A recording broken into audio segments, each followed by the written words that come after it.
हम बड़े फख्र के साथ अपने आप को अहले हदीस कहते हैं, लेकिन कभी हमने गौर किया कि अहले हदीस का मतलब क्या होता है? क्या सीने पर हाथ बांध लेना, आमीन जोर से बोल लेना, नमाज में रफुल यदैन कर लेना, 8 रकात तरावी पढ़ लेना, क्या यही पहचान है अहले हदीस की? नहीं मेरे भाई, हमने अहले हदीस का मतलब नहीं समझा। अहले हदीस उस इंसान को बोलते हैं जो कुरान और हदीस के ऊपर अमल करता है, सिर्फ जबान से दावा नहीं करता है, अमल करता है, जिसका अखलाक, जिसका किरदार, जिसका कैरेक्टर, जिसका चाल चलन, जिसका चरित्र ये बताता है यहाँ ये कुरान और हदीस पर चलने वाला है, उस इंसान को अहले हदीस कहते हैं, उस इंसान को सलफी कहते हैं। और आज भी दुनिया में ऐसे लोग हैं कि आप हैरत करेंगे कि क्या ऐसे भी लोग पैदा हो सकते हैं। चलिए मैं आपको एक सच्चा वाकया सुनाता हूं, जो लेटेस्ट वाकया है, हमारे इस दौर का वाकया है। इस दौर में जब इंसानियत मुर्दा हो रही है, जब अखलाक फना हो रहे हैं, जब लोग बातें तो बड़ी बड़ी करते हैं लेकिन अमल के मामले में जीरो हैं, इस दौर का एक सच्चा वाकया मैं आपको बता रहा हूं। चलिए मैं आपको मदीना लेके चलता हूं। मदीना के अंदर एक बहुत बड़े आलिम हैं, इस वक्त बहुत बूढ़े हो चुके हैं, उनका नाम है शेख अब्दुल मोहसिन अल अब्बाद हफिज़हुल्लाह, बहुत बड़े आलिम हैं शेख अब्दुल मोहसिन अल अब्बाद। उनको मुहद्दिसे मदीना कहा जाता है, मदीना के बहुत बड़े आलिम हैं, इमाम हैं। उनके बेटे जिनका नाम शेख अब्दुल रज़्ज़ाक अल बद्र है, वो मदीना यूनिवर्सिटी के अंदर हदीस पढ़ाते हैं और मस्जिद नबवी में हदीस का दर्स देते हैं, और हजारों नहीं लाखों स्टूडेंट्स उनसे हदीस पढ़ते हैं। शेख अब्दुल रज़्ज़ाक अल बद्र बहुत बड़े आलिम हैं, बहुत बड़े स्कॉलर हैं, और उनकी शोहरत इतनी है कि एक मर्तबा वो मलेशिया गए और वहां एक मस्जिद में उनका दर्स था, तो सिर्फ उनके उस दर्स में 1 लाख के करीब तलबा और स्टूडेंट शामिल हुए थे। इतनी बड़ी वो सेलिब्रिटी और इतनी बड़ी शख्सियत है शेख अब्दुल रज़्ज़ाक अल बद्र। शेख अब्दुल रज़्ज़ाक अल बद्र के यहाँ एक आदमी ड्राइविंग का काम करता था, गाड़ी चलाता था, इंडिया के आंध्र प्रदेश के शहर विजयवाड़ा। विजयवाड़ा बहुत मशहूर शहर है आंध्र प्रदेश का। मैं 2 साल वहां रमजान में रहा हूं, बहुत अच्छे लोग हैं, बड़े दीनदार लोग हैं। विजयवाड़ा का एक आदमी सऊदी अरब में शेख अब्दुल रज़्ज़ाक अल बद्र के घर 4 व्हीलर की कार की ड्राइविंग करता था, ड्राइवर। अब जाहिर है ड्राइवर की हैसियत क्या होती है भाई? ड्राइवर एक मुलाजिम होता है, नौकर होता है, उसको तनख्वाह देते हैं, हमारे यहाँ काम करता है।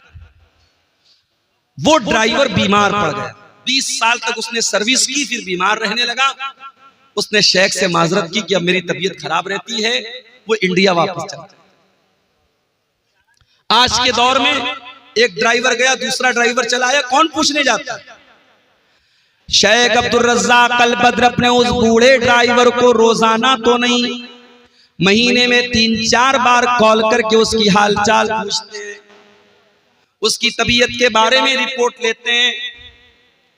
फिर ऐसा मालूम होता है, ऐसा पता चलता है कि वो ड्राइवर ब्रेन हेमरेज का शिकार हो जाता है, उसको ब्रेन हेमरेज हो जाता है, वो कोमा में चला जाता है, हॉस्पिटल के आईसीयू के अंदर वो एडमिट हो जाता है। शेख अब्दुल रज़्ज़ाक अल बद्र को मालूम होता है कि मेरे घर पे 20 साल ड्राइविंग करने वाला ड्राइवर ब्रेन हेमरेज का शिकार हो चुका है और विजयवाड़ा के हॉस्पिटल में एडमिट हुआ है। गौर से सुनना मेरे प्यारे भाइयों, तकरीरें तो आपने बहुत सुनी होंगी, लेकिन तकरीरों में जो बातें बयान की जाती हैं, कभी कभी हमको लगता है कि वो बातें स्टेज पर तो बयान करने के लायक है, लेकिन प्रैक्टिकल उनके ऊपर अमल नहीं हो सकता। लेकिन ये सच्चा वाकया जो मैं बताने जा रहा हूं, ये सच्चा वाकया आपको सबूत दे रहा है कि तकरीर के अंदर जो बातें बयान की जाती हैं, उन बातों पर अगर इंसान अमल करना चाहे तो आज के इस नाजुक दौर में भी अमल कर सकता है। 20 साल तक ड्राइविंग करने वाला वो ड्राइवर ब्रेन हेमरेज का शिकार है, हॉस्पिटल में एडमिट है। शेख अब्दुल रज़्ज़ाक अल बद्र उसके बेटे से कांटेक्ट में है। बेटे से बातचीत होती है। एक दिन बेटे के पास फोन आता है कि आपके अब्बा की अयादत करने के लिए, उनकी हाल चाल के लिए, उनको देखने के लिए सऊदी अरब से शेख अब्दुल रज़्ज़ाक अल बद्र की तरफ से कोई आने वाला है। बेटा सोचता है इतनी बड़ी हस्ती हैं, पैसे वाले भी हैं और बहुत बड़े आलिम भी हैं, हो सकता है अपने किसी नौकर चाकर को भेज दे मेरे अब्बा की हाल चाल लेने के लिए। वो दिन तय हो जाता है, टाइम तय हो जाता है और उस ड्राइवर का बेटा अपने इलाके के एयरपोर्ट पर जब पहुंचता है, क्या देखता है, उस एयरपोर्ट पर पहुंचने के बाद वो क्या देखता है कि शेख अब्दुल रज़्ज़ाक अल बद्र खुद फ्लाइट से तशरीफ लाए हुए, अपने बूढ़े ड्राइवर, अपने बीमार ड्राइवर की अयादत करने के लिए, उसकी हाल चाल लेने के लिए, उसकी खबरगिरी करने के लिए सऊदी अरब से विजयवाड़ा तक का, आंध्र प्रदेश तक का लंबा सफर बगैर किसी अपॉइंटमेंट के और बगैर किसी को बताए हुए शेख अब्दुल रज़्ज़ाक अल बद्र तय करते हैं। मेरे भाई, हमारा हाल तो ये, हम कटिहार से पटना भी अगर जाते तो कोई ना कोई मकसद होता है, कोई ना कोई कारोबारी मामला होता है, किसी से पैसे का लेन देन होता है, कोई ना कोई दुनियावी मफाद होता है। मेरे प्यारे साथियों, जिस दौर में इंसान किसी को बेमतलब सलाम भी नहीं करता है, ऐसे दौर में क्या ऐसा भी अखलाक मिल सकता है? मेरे प्यारे भाइयों, सऊदी अरब की सरजमीन से शेख अब्दुल रज़्ज़ाक अल बद्र फ्लाइट के जरिए आते हैं। हालांकि अगर वो एक कॉल कर दें, एक मैसेज कर दें, उनके लाखों स्टूडेंट हैं हिंदुस्तान की सरजमीन पर, जो बच्चे मदीना में जाके पढ़ते हैं वो शेख अब्दुल रज़्ज़ाक अल बद्र से भी पढ़ते हैं। जितने मदनी आलिम आपको मिलेंगे, जो बाद में जो मदनी आलिम हुए वो सब उनके शागिर्द आपको मिलेंगे। जितने भी मदनी आलिम सब मदीना में पढ़े, उनके शागिर्द हैं। एक मैसेज कर दें, तलबा की और स्टूडेंट की भीड़ लग जाएगी। मगर शेख अब्दुल रज़्ज़ाक अल बद्र ने किसी को नहीं बताया, बगैर किसी अपॉइंटमेंट के अचानक आए, ड्राइवर के बेटे के साथ कार में बैठ के हॉस्पिटल आए, अपने उस बूढ़े मुलाजिम की देर तक बैठ करके उसको दुआओं से नवाजा, उसकी पैसे से भी मदद की और उनके घर वालों को तसल्ली दी और फिर वापस चले गए। मेरे प्यारे साथियों, ये इस दौर के एक आलिम, एक कुरान और सुन्नत पर बयान करने वाले और कुरान और सुन्नत पर अमल करने वाले एक आलिम का सच्चा वाकया हमें ये बताता है।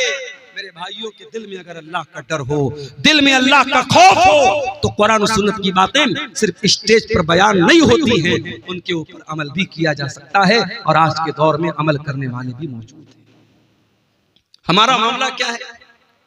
मुझसे कभी कभी लोग सवाल करते हैं, मैं मुंबई गया, लोग मुझसे पूछने लगे मौलाना साहब, लगता है आपका प्रोग्राम कटिहार में बहुत होता है।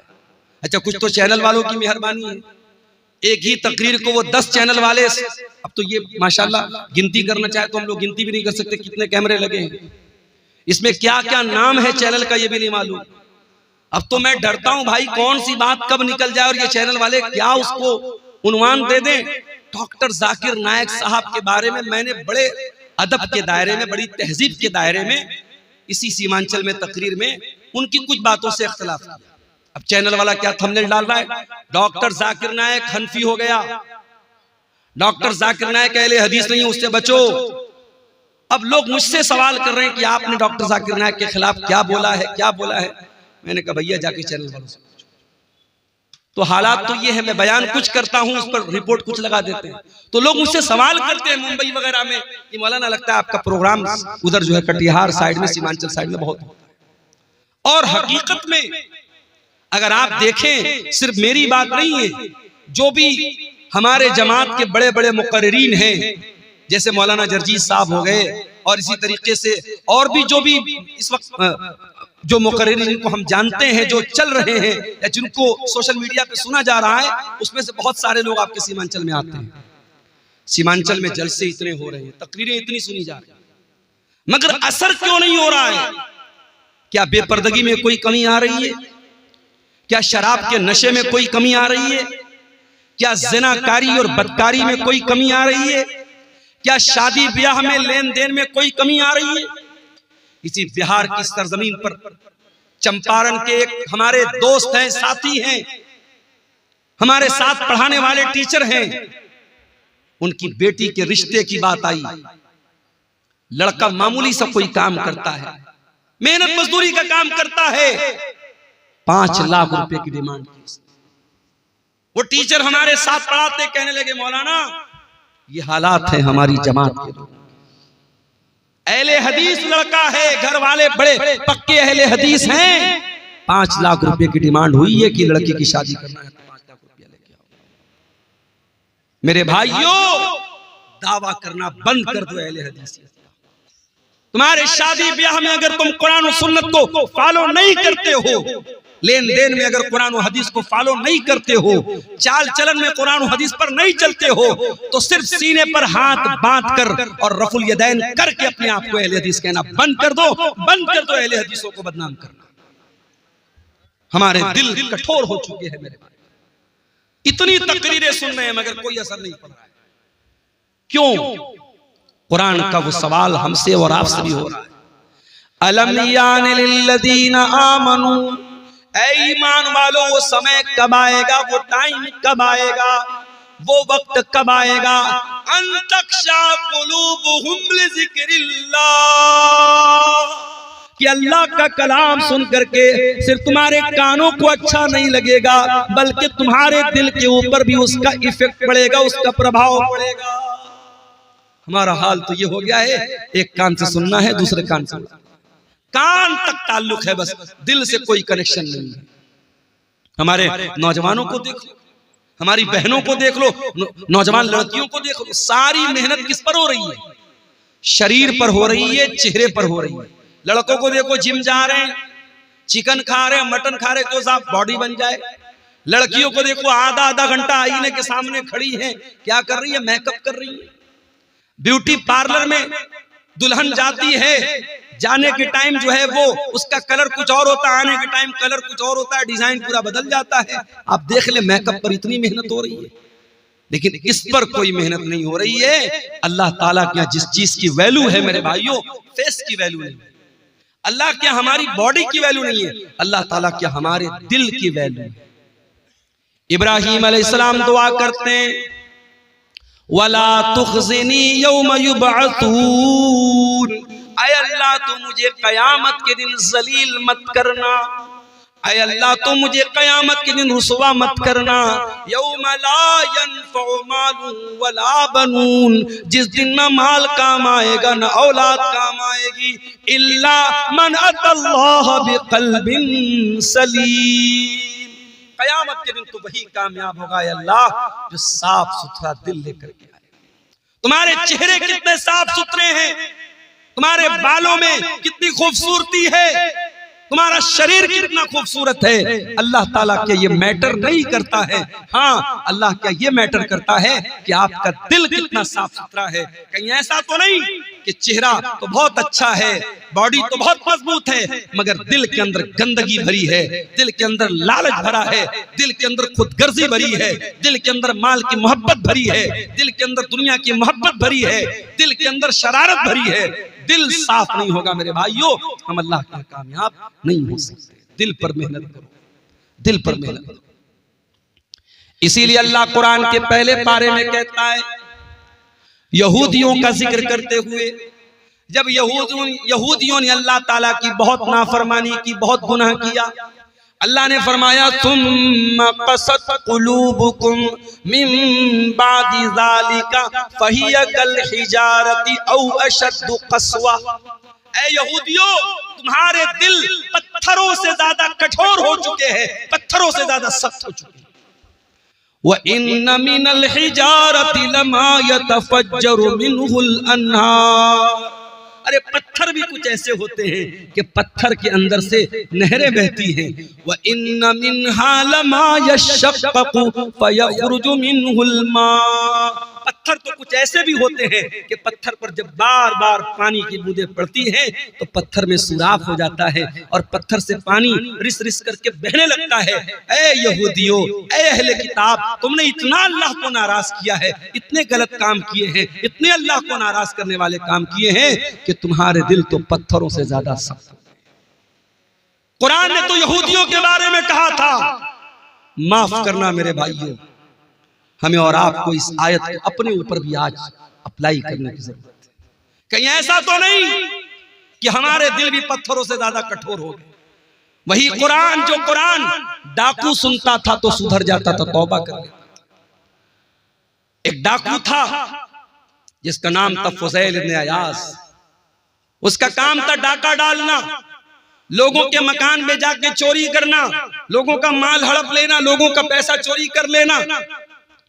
एक दिन रात का वक्त था, एक मकान की छत पे जाके कूदता है।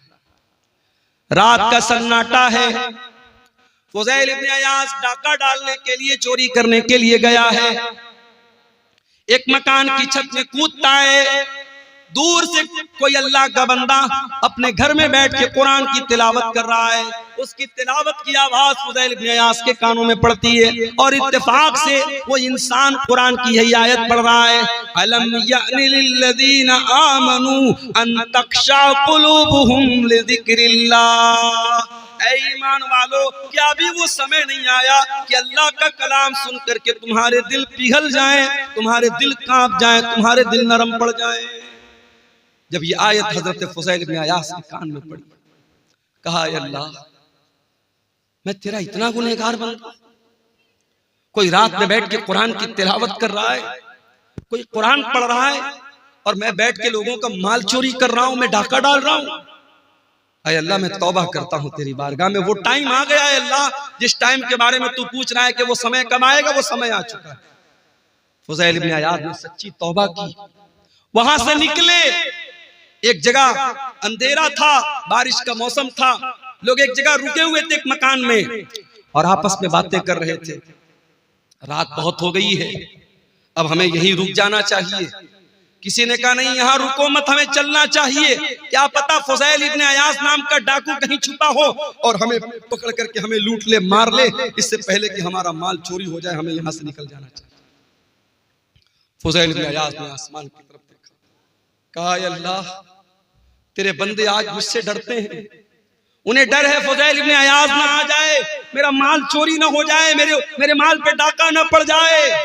ऐ अल्लाह, आज तेरा बंदा तुझसे सच्ची तौबा करता है और तुझसे वादा करता है जब तक जिंदा रहेगा तेरे घर को नहीं छोड़ेगा, अपनी सारी जिंदगी तेरे घर के लिए कुर्बान कर देगा, तेरी मस्जिद के लिए कुर्बान कर देगा। फुज़ैल इब्न अयाज़ तौबा करते हैं और वहां से वो मक्का आते हैं और सारी जिंदगी अपने आप को खाने काबा के साथ जोड़ लेते हैं और इतने बड़े आलिम बन जाते हैं, इतने बड़े इमाम बन जाते हैं कि उनको अपने दौर का सबसे बड़ा आलिम माना जाता है और सबसे बड़े बड़े जाहिद और आबिद लोगों में उनका शुमार होता है।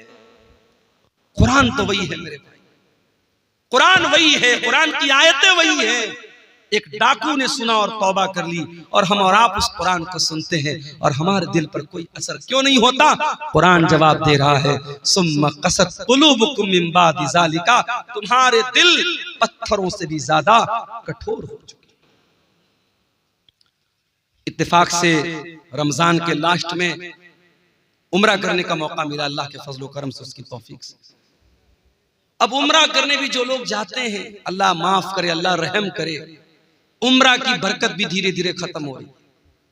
वहां भी साहब तवाफ हो रहा है, साथ में सेल्फी ली जा रही है। अब बॉलीवुड की बड़ी बड़ी हीरोइनें साहब सारी जिंदगी वो नंगापन करती रही, नाचती रही, गाती रही। अब वो अपने गुनाहों को धोने के लिए क्या कर रही, उम्रा करने जा रही। उम्रा करने गई, अब वहां क्या है साहब, फोटो शूट हो रहा है। मदीना के अंदर पहुंची तो जो बड़ी बड़ी छतरी लगी है मस्जिद नबवी के अंदर, उसके नीचे, मैं एक बॉलीवुड की हीरोइन है, नाम नहीं लूंगा वरना चैनल वाले भी फटफट से थंबनेल डाल देंगे, वो बेचारी जाके वहां फोटो शूट कर रही है और आकर के फिर अपना फिल्में बनाने लगी। फिर वो सारे काम जो फिल्मी दुनिया के हो रहे थे वो होने लगे। अब धीरे धीरे उम्रा और हज की रूहानियत भी मेरे भाइयों खत्म हो रही है। पहले वो दौर था, लोग जब उम्रा करने जाते थे, हज करने जाते थे, जब वापस लौटते थे तो दिल की दुनिया बदल जाती, दिल की दुनिया बदल जाती थी, एक चेंजिंग आ जाती थी, एक परिवर्तन आ जाता था। आज कोई परिवर्तन नहीं आ रहा है। आज पैसा वाला है, चलो भाई चलो, जैसे लोग पिकनिक मनाने जाते हैं, कोई मुंबई जाता है, कोई कोलकाता जाता है, कोई दिल्ली जाता है, चलो हम उम्रा करके चले आए। अब उम्रा को भी लोगों ने पिकनिक बना दिया है।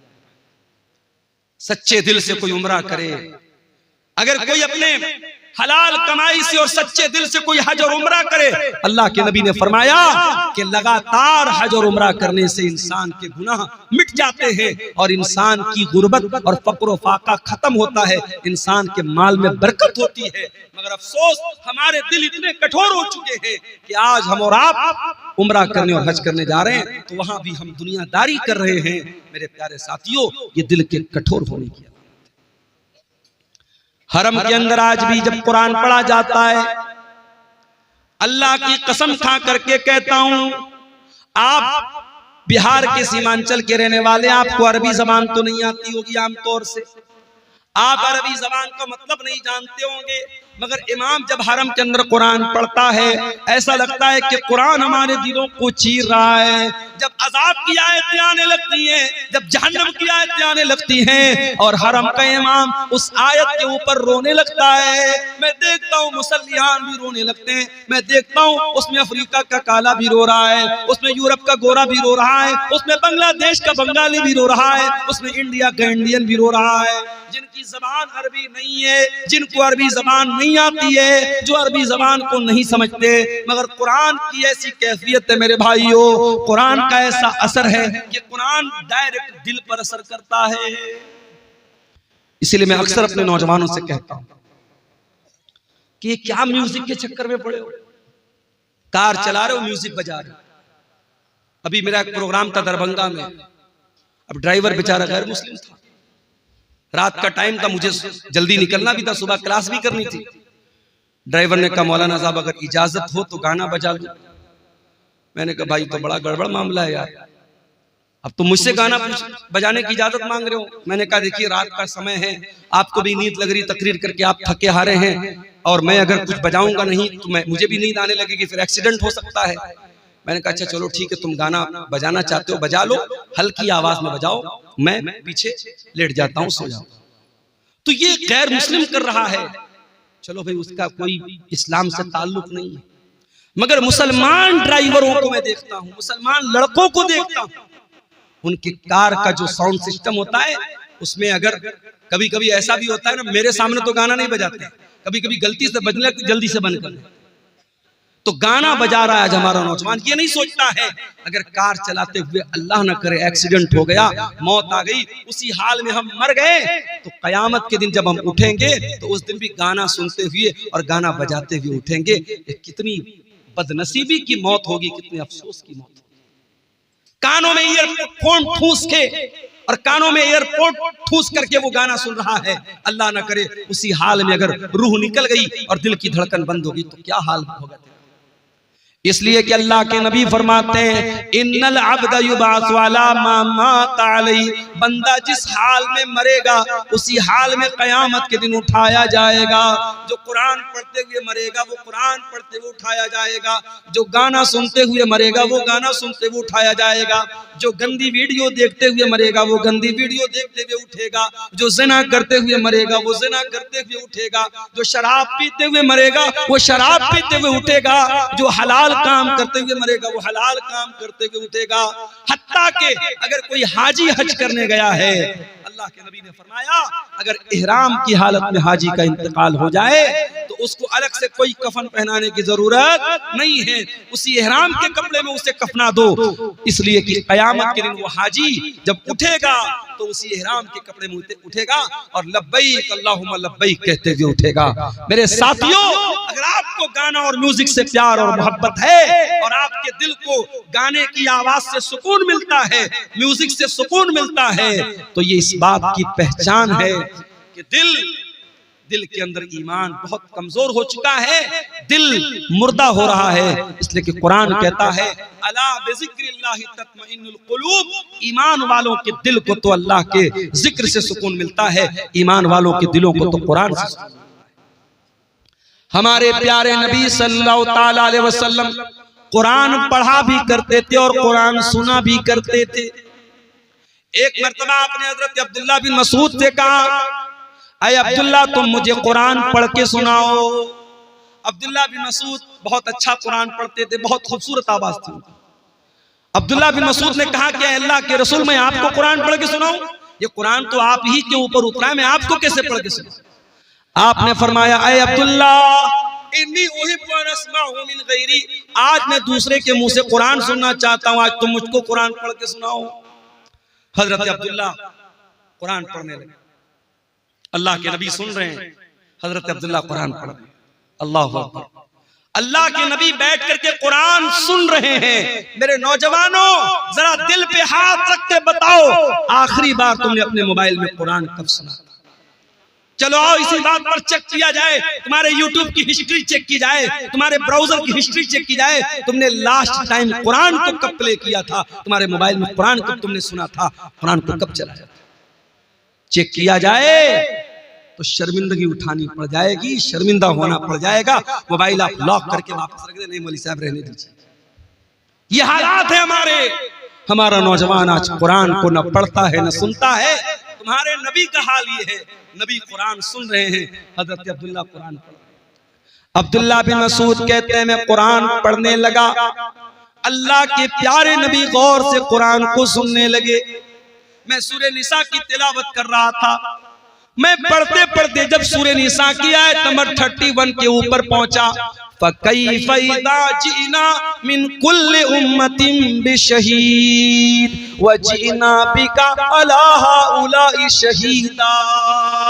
ऐ नबी उस वक्त आपका क्या हाल होगा जब हम हर उम्मत के ऊपर से गवाह लाएंगे, और ऐ नबी हम आपकी उम्मत पर आपको गवाह बनाएंगे। जब इस आयत पर मैं पहुंचा, अल्लाह के नबी ने कहा हस्बुकलान, ऐ अब्दुल्ला अब रुक जाओ, अब बस कर दो, अब रुक जाओ, स्टॉप कर दो।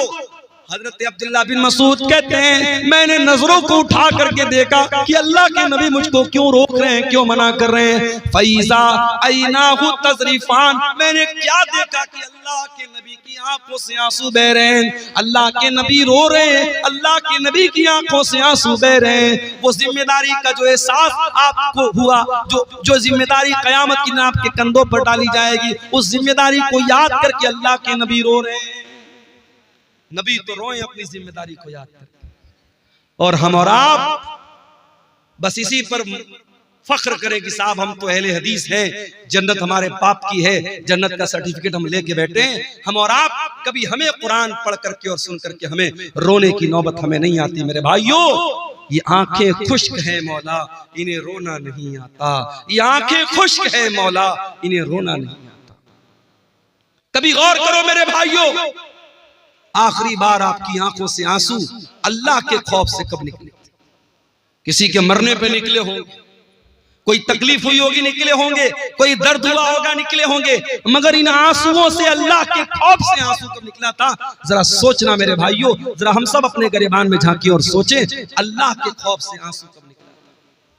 अल्लाह के नबी फरमाते हैं लैसा शैउन अहब्बु इलल्लाहि मिन क़त्रतैन, अल्लाह ताला को दो कतरे बहुत पसंद हैं, दो कतरे अल्लाह ताला को बहुत पसंद हैं। कतरतु दुमूइ मिन खशियतिल्लाह, एक आंसू का कतरा जो इंसान की आंखों से अल्लाह के खौफ से निकलता है, अल्लाह के डर से निकलता है, वो आंसू के कतरे अल्लाह ताला को बहुत पसंद हैं। व कतरतु दमिन तुहराक़ु फी सबीलिल्लाह, और दूसरा वो खून का कतरा जो अल्लाह की राह में बहाया जाता है, अल्लाह की राह में शहीद होने वाला, अल्लाह की राह में जिहाद करने वाला, अल्लाह की राह में लड़ने वाला, उसके खून के कतरे अल्लाह ताला को बहुत पसंद हैं। वो आंसू जो अल्लाह के खौफ से निकलते हैं मेरे भाई, वो आंसू अल्लाह को बहुत पसंद है। अल्लाह के प्यारे नबी फरमाते हैं, बुखारी और मुस्लिम की रिवायत है, कयामत का दिन होगा, सूरज 1 मील की दूरी पर होगा, लोग गर्मी से पसीने से बेहाल होंगे। सबअतुन युज़िल्लुहुमुल्लाह, 7 तरीके के बंदे अल्लाह ताला के ऐसे होंगे जिनको अल्लाह ताला अपने अर्श का साया देगा। उन 7 खुशनसीब बंदों में एक बंदा वो भी होगा, वरजुलुन ज़करल्लाह खालियन फफ़ाज़त ऐना, अल्लाह का वो बंदा जिसने तन्हाई में, अकेले में, बंद कमरे में बैठ करके अल्लाह को याद किया, अपने गुनाहों को याद किया, अपने पापों को याद किया, अपनी नाफरमानियों को याद किया, और उसकी आंखों से आंसू बह पड़े, वो रोने लगा। उस अल्लाह के खौफ से बहने वाले आंसू को अल्लाह ताला कयामत के दिन उनकी लाज रखेगा और उस इंसान को अल्लाह ताला कयामत के दिन गर्मी से बचाएगा, सूरज की तपिश से बचाएगा। मेरे भाइयों, मैं फिर से उसी आयत को पढ़ता हूँ जो खुतबे मसनूआ के बाद मैंने पढ़ी थी। कुरान सवाल कर रहा है हमसे और आपसे, अलम यअन लिल्लज़ीना आमनू अन तख्शा कुलूबुहुम लिज़िक्रिल्लाह। ऐ ईमान वालों, क्या अभी वो समय नहीं आया कि अल्लाह का कलाम सुन करके तुम्हारे दिल पिघल जाए? मेरे प्यारे नौजवान साथियों, तुमसे भी एक बात कहनी है। नौजवानी बड़ी खतरनाक उम्र होती है। शैतान सबसे ज्यादा अगर किसी उम्र के अंदर इंसान को बहकाता है तो जवानी में बहकाता है। जितना गुना इंसान जवानी में कर लेगा बुढ़ापे में नहीं कर पाएगा। शराब इंसान आमतौर से जवानी में पीता है। ज़िनाकारी के अड्डे आमतौर से जवानी में आबाद होते हैं। टाइम का गलत इस्तेमाल आमतौर से जवानी में इंसान करता है। जब इंसान 50 साल का हो जाता है, 60 साल का हो जाता है, तो ऑटोमेटिक उसको ये एहसास हो जाता है अब तो मरने वाला हूं, अब तो कब्र में जाने वाला हूं। तब तो इंसान ऑटोमेटिक सुधर जाता है। असल जो सुधरने की उम्र है वो तो जवानी की उम्र, जो तौबा करने की उम्र है, जो अल्लाह से माफी मांगने की उम्र है, माफ करना, वो 20 से 40 साल के बीच की। फारसी का एक शायर कहता है, दर जवानी तौबा करदन शेवे पैगंबरी वक्त पीरी गुर्गे जालिमी शवत परहेजगार। जवानी में तौबा करना नबियों का तरीका है। बुढ़ापे में तो भेड़िया भी शरीफ बन जाता है। जब पेट में आंत नहीं, मुंह में दांत नहीं, तब शरीफ बन गए तो कौन सा कमाल। मेरे प्यारे नौजवान साथियों, आज अपनी जवानी का गलत इस्तेमाल करने के पहले सोच लेना कि अल्लाह ताला क्या इसका हिसाब देना पड़ेगा। गुनाह की लज्जत तो आज मिल जाएगी, गुनाह का मजा तो मिल जाएगा, मगर इस गुनाह के बाद इसका जो असर तुम्हारी जिंदगी पर पड़ेगा, जो पछतावा तुम्हें होगा, उस पछतावे के बाद तुम्हारे सामने कोई रास्ता नहीं होगा। इसलिए कि मेरे नौजवान भाइयों, इस बात की कोई गारंटी नहीं है कि आज आप नौजवान हैं, कल आप बुढ़ापे तक जिंदा रहेंगे। क्या गारंटी? अपनी आंखों से मैंने देखा है, बिल्कुल जवान आदमी हमारे यूपी के अंदर, बनारस से 100 किलोमीटर दूर है इलाहाबाद में बिल्कुल नौजवान यंग लड़का मुझे मिलता है। पेशे से डॉक्टर है और मेरी आदत है, अगर तकरीर में कोई वेल क्वालिफाइड, वेल एजुकेटेड, पढ़ा लिखा अगर इंसान अगर मिलने आता है, मैं बड़ी तवज्जो से मिलता हूं, क्योंकि आज के इस दौर में पढ़े लिखे लोग और जो है समाज में जिनका एक मकाम और स्टेटस है, इस तरीके के लोग अगर प्रोग्राम में आ रहे हैं और उलमा से मिलने आ रहे हैं, ये बड़ी बात है। ऐसे लोगों का हमें वेलकम करना चाहिए, इस्तेकबाल करना चाहिए। नौजवान लड़का है 20-22 साल का, मिलने आता है, मौलाना आपकी तकरीर बहुत शौक से सुनता हूँ, बड़ी मोहब्बत करता हूँ। नंबर का आदान प्रदान होता है, बीच बीच में कभी कभी व्हाट्सएप भी करता है, फेसबुक भी चलाता था वो लड़का। फिर एक दिन उसके फेसबुक पर एक पोस्ट आई, मैं बहुत बीमार हूं, मेरे लिए दुआ कीजिएगा, मैं बहुत बीमार हूं। उसके बाद उस पोस्ट के डालने के बाद तकरीबन 1-2 हफ्ते के बाद खबर आती है कि डॉक्टर फला साहब जो इलाहाबाद के रहने वाले हैं, ब्लड कैंसर हो गया, इंतकाल हो गया। 1 साल पहले जब वो लड़का मिला था मुझे, उसकी बॉडी को देख करके मैं सोच भी नहीं सकता था कि 1 साल बाद इसके मरने की खबर है। हम नहीं जानते मेरे भाइयों, हमारी मौत का क्या बहाना बनेगा। हमारे उत्तर प्रदेश ही के एक नौजवान आलिम दीन थे, मौलाना अब्दुल रहमान सलफी, मुंबई के अंदर एक मस्जिद में इमामत कराते थे। कई प्रोग्रामों में हम लोगों ने साथ में प्रोग्राम किया, बंगाल में और इसी तरीके से मुंबई में। और 1 साल रमजान में तफसीर का बयान करने के लिए करनूल शहर में, आंध्र प्रदेश में, मैंने बात करके उनको वहां पे अपॉइंट किया था। वहां पर भी वो गए थे, बड़ी मोहब्बत करते थे मुझसे, मैं भी मोहब्बत करता था उनसे। एक प्रोग्राम में मुंबई से पूना जाते हैं और पूना का प्रोग्राम करके, चूंकि मस्जिद की इमामत कहते दुनिया की सबसे टफ ड्यूटी होती है मस्जिद की। दुनिया की और ड्यूटी में 8 घंटा ड्यूटी करना है, 10 घंटा ड्यूटी करना है, 12 घंटा ड्यूटी करना है, मगर मस्जिद के इमाम को 24 घंटे ड्यूटी करना है। फजर की नमाज में सारा मोहल्ला ना आए कोई मसला नहीं है, मौलवी साहब क्यों नहीं आए, मौलवी साहब क्यों नहीं आए, मौलवी साहब शादीशुदा हैं, बीवी के साथ रहते हैं, हो सकता है नापाक हुए हो, तबीयत ठीक ना रही हो, रात में नहाने का मौका ना मिला हो, पानी गर्म करने का मौका ना मिला हो, कोई भी वजह रही हो, नहीं साहब इमाम साहब की तनख्वाह काटी जाएगी, फजर की नमाज में क्यों नहीं आए? ये आज क्या हो रहा है? मैं समझ रहा हूं बारिश का मौसम है, धीरे धीरे यहाँ बारिश की बूंदें हमारे यूट्यूबर हजरात के मोबाइलों पर भी छू रही है। बहुत लंबा टाइम नहीं लूंगा आपसे, कुछ देर और सब्र कर लीजिए, कुरान और हदीस की बातें हैं, इंशाअल्लाह फायदा होगा। मेरे भाइयों, आज सबसे टफ ड्यूटी अगर किसी की है तो इमाम की ड्यूटी है। मौलाना अब्दुल रहमान सलफी बिल्कुल यंग एज के 2 छोटे छोटे बच्चों के बाप हैं। मैं उनके गांव में भी गया हूं, उत्तर प्रदेश में सिद्धार्थनगर में उनका गांव है। पूना में प्रोग्राम हुआ, रात ही में उनको मुंबई वापस आना है क्योंकि फजर की नमाज भी उनको पढ़ाना। वहां मुंबई और पूना के बीच में टैक्सी चलती है और बड़ी स्पीड में वो टैक्सी वाले चलाते हैं क्योंकि उनको रात में जल्दी जल्दी मुंबई से पूना, पूना से मुंबई करना रहता है, ज्यादा पैसा कमाना रहता है। ड्राइवर ने बेहिसाब गाड़ी चलाई, बड़ी स्पीड में गाड़ी चल रही थी, 100-150 की स्पीड में गाड़ी चल रही थी। एक जगह रास्ते में जो डिवाइडर होता है, उस डिवाइडर में ले जाके ड्राइवर ने पूरी स्पीड में गाड़ी ठोक दी। गाड़ी के अंदर 10 लोगों में से 7 लोग ऑन द स्पॉट इंतकाल कर गए। मौलाना अब्दुल रहमान सलफी, अल्लाह रहमत मगफरत फरमाए, ऑन द स्पॉट उनका इंतकाल हो गया, पूरा सर पिचक गया और बड़ी मजलूमाना तरीके से उनकी मौत हो गई। क्या वो पूना जाने के पहले उन्होंने सोचा था कि मेरे साथ ऐसा हो जाए? हम नहीं जानते मेरे भाई, कौन सा एक्सीडेंट, कौन सी बीमारी, कौन सा बहाना हमारी जिंदगी की सांसों की डोर को खत्म कर देगा, हमारा दिल धड़कना बंद हो जाएगा। मेरे भाइयों, जिंदगी का नाजायज इस्तेमाल मत करो, जवानी की इन घड़ियों का मिसयूज मत करो। इस जवानी में गलत काम करके अगर अल्लाह के चले गए बगैर तौबा किए तो पछताना पड़ेगा। अन तक़ूल नफ्सुन या हसरता अला मा फर्रतु फी जम्बिल्लाह। ऐ मेरे बंदू, अल्लाह से तौबा कर लो, माफी मांग लो, सुधर जाओ, इसके पहले कि कयामत के दिन तुमको कहना पड़े कि हाय हमारी बर्बादी, काश मैंने ये लापरवाही न की होती। व इन कुन्तु लमिनस साखिरीन, काश मैंने अल्लाह के दीन का मजाक न उड़ाया होता, काश मैं भी दीन पर चलता, मैं अल्लाह के रास्ते पर चलता। मेरे भाइयों, कभी बर्फ बेचने वाले को आपने देखा होगा?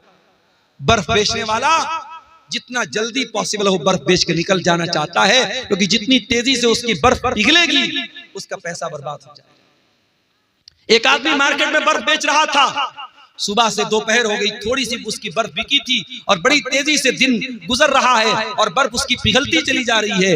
एक आदमी ने देखा कि वो बर्फ बेचने वाला जब दोपहर हो गई और बर्फ नहीं बिक रही है तो वो चिल्लाने लगा और कहने लगा कि ऐ लोगों, इसके पहले कि मेरा कैपिटल खत्म हो जाए, मेरी पूंजी खत्म हो जाए, मेरा सरमाया खत्म हो जाए, मेरी बर्फ को खरीद लो, मेरा बर्फ खरीद लो, इससे पहले कि मैं लुट जाऊं, मैं बर्बाद हो जाऊं। वो आदमी कहता है, उस बर्फ बेचने वाले को जब मैंने देखा तब मुझे कुरान की इस आयत का मतलब समझ में आया, वल अस्र इन्नल इंसान लफी खुस्र, कसम है जमाने की, बेशक इंसान बहुत बड़े घाटे में है। जो इंसान अपने टाइम की कदर न करे, अपने समय की कदर न करे, अपनी जवानी की कदर न करे, अपने टाइम का सही इस्तेमाल न करे, उससे बड़ा खसारे में और उससे बड़ा नुकसान उठाने वाला मेरे भाइयों कोई नहीं है। आज हमारे नौजवान साथियों को इस पर भी गौर करने की जरूरत है कि आप अपनी जवानी को कहां गुजारें।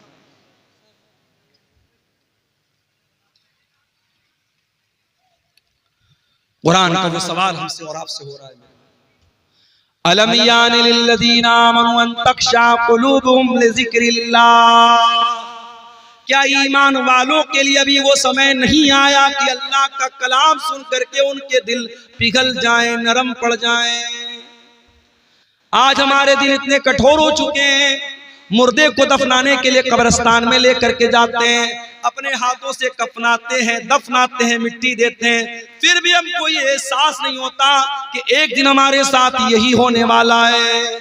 मेरे प्यारे भाइयों, आज बंद कमरे में लाइट को बंद कर दिया जाए, पंखा बंद कर दिया जाए, कमरा बंद कर दिया जाए, चारों तरफ से पैक कर दिया जाए और उस कमरे में हमको रखा जाए, हमारा दम घुटने लगेगा, हम बेचैन हो जाएंगे। ओ लोगों, जरा तसव्वुर करो, जरा गौर करो, कब्र के अंदर कब्र के अंदर जब आप जाएंगे मेरे भाइयों, हम और आप जाएंगे, उस कब्र के अंदर हमें रखा जाएगा और मिट्टी डाल करके लोग चले जाएंगे। न वहां कोई लाइट होगी, न वहां कोई एसी होगा, न वहां कोई कूलर होगा, न वहां कोई पंखा होगा। वहां अगर एसी और कूलर और रोशनी मिलेगी, हमारे ईमान की बदौलत मिलेगी, हमारी नेकियों की बदौलत मिलेगी। मेरे भाइयों, दुनिया में एसी बहुत लगवाया आपने, दुनिया में पंखा बहुत लगवाया आपने, दुनिया में लाइटिंग बहुत लगवाई आपने, कब्र में वो लाइटिंग कैसे मिलेगी? जरा इस पर भी गौर करो मेरे प्यारे साथियों।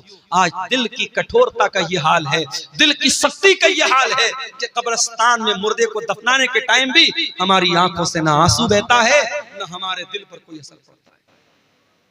अल्लाह के प्यारे नबी एक अंसारी सहाबी के जनाजे में जाते हैं, जनाजे को कब्र में उतारा जा रहा है, लाश को कब्र में उतारा जा रहा है और अल्लाह के प्यारे नबी कब्र की एक साइड में बैठे हुए हैं और आपके आसपास सहाबा भी बैठे हुए हैं। अचानक अल्लाह के नबी ने कब्र की तरफ देखा और कब्र में होने वाला जो अजाब है, कब्र में होने वाले जो हालात हैं, उनके बारे में सोच करके अल्लाह के नबी रोने लगे। इतना रोए, इतना रोए, हदीस के अल्फाज हत्ता बल्ल सरा, आपके आंसुओं से वो उस जगह की जमीन भीग गई, वहां की मिट्टी भीग गई और आपने उस कब्र की तरफ इशारा करके फरमाया, लिमिस्लि हाज़ा फ़अइदू या इख़वानी, ऐ मेरे सहाबा, इस कब्र की तैयारी करो, यहाँ तुमको जाना है, इस कब्र में तुमको जाना है, यहाँ तुमको हिसाब देना है, तैयारी करना है तो इस कब्र की तैयारी करो।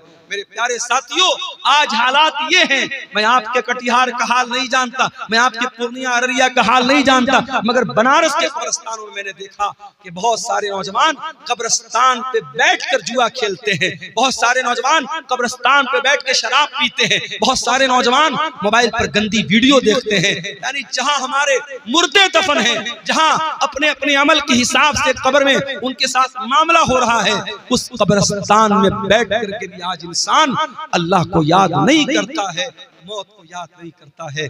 अलम यानि लिल्लज़ीना आमनू अन तख्शा कुलूबुहुम लिज़िक्रिल्लाह, ऐ ईमान वालों, क्या अभी वो समय नहीं आया कि अल्लाह का कलाम सुन करके तुम्हारे दिल पिघल जाए? उस्मान गनी को देखो मेरे प्यारे साथियों, क्या हुआ? थोड़ा धीरे धीरे बात करें। उस्मान गनी कौन है? नबी के दामाद हैं, नबी के दोहरे दामाद हैं, नबी की दो बेटियां इनके निकाह में आई हैं। उस्मान गनी वो उस्मान है, हर मौके पर अल्लाह के दीन के लिए, मस्जिद के लिए, नबी के मदरसे के लिए, नबी के सहाबा को पानी पिलाने के लिए, इस्लाम की राह में लुटाने के लिए उस्मान गनी अपनी दौलत का मुंह खोल देते हैं। उस्मान गनी ने कभी अपने कदम को पीछे नहीं रखा। वो उस्मान गनी जिनका नाम लेकर के नबी ने कहा था, मा ज़र्रा उस्मान मा अमिल बादल यौम क़त्तो, उस्मान ने इतना अल्लाह की राह में दे दिया है, उस्मान का कोई गुनाह भी उसका कुछ बिगाड़ नहीं सकता है।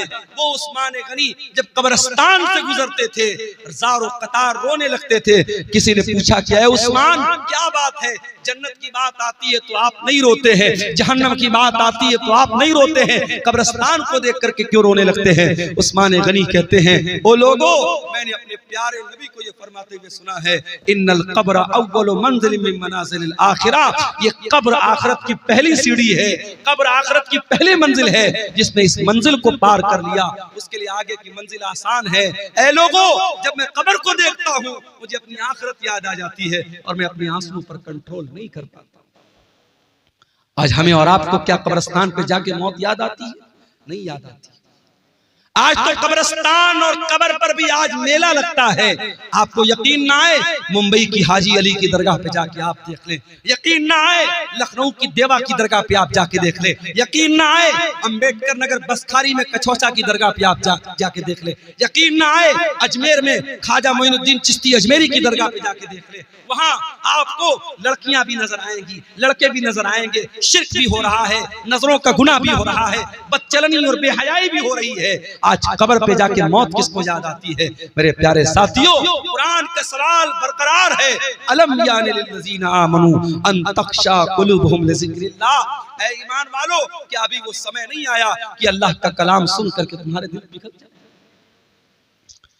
आज हमारी रातें गुनाहों में गुजरती हैं, हमारे नबी रातों को रोया करते थे, तहज्जुद की नमाज में आप रोते थे, और एक दिन आप तहज्जुद की नमाज के लिए उठते हैं और फजर की अज़ान तक आप रोते रहते हैं। और जब हजरत बिलाल आकर के पूछते हैं, अरे अल्लाह के नबी आप इतना क्यों रोते हैं, तो अल्लाह के नबी कहते हैं कि अरे बिलाल, आज की रात मेरे ऊपर कुरान की ऐसी आयत उतरी है कि इस आयत पर जो गौर करे और जो इस आयत को पढ़े और गौर न करे उसके लिए बर्बादी है। कौन सी आयत थी? सूरह आले इमरान की आयत थी, इन्न फी खल्क़िस समावाति वल अर्दि वख्तिलाफिल लैलि वन नहारी लआयातिल लिउलिल अलबाब।